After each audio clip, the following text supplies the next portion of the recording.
Hello friends, this is a preview or precursor video to the one I just made.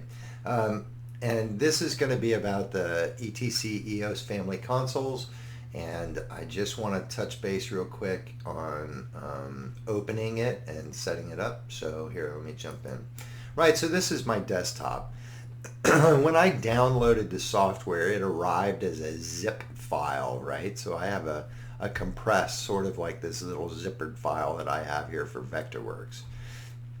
If you right click, I'm not sure about in Mac, but what you're going to want to do is extract all, right? And when you extract all of the ETC EOS family software, right, you'll get this file folder, right?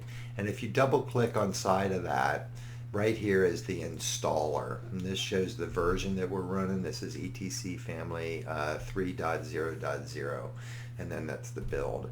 If you double click on this, it'll start the installer that will load the software onto your program.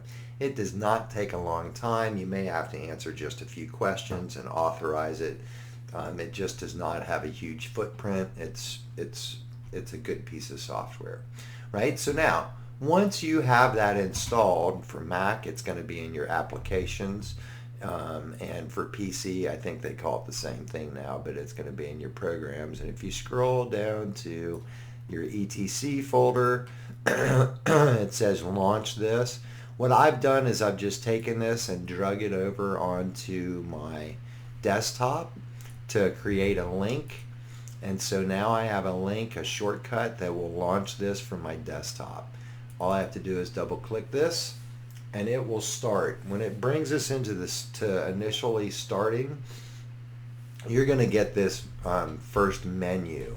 And the menu has different modes in which this offline editor can run, right? We can run it strictly in offline. I can mirror it with other consoles, augmented settings, and we'll talk a little bit about settings.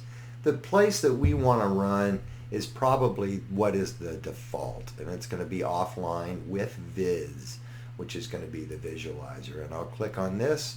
It says a third party is not suitable for lighting control systems, a dongle is required. We don't need to worry about any of this, and we'll just say okay. Right, it'll take it just a second. It loads really very quickly. And when you're first launched, this will be the screen that you will come into, and we'll pick up with the next video right here. Thanks.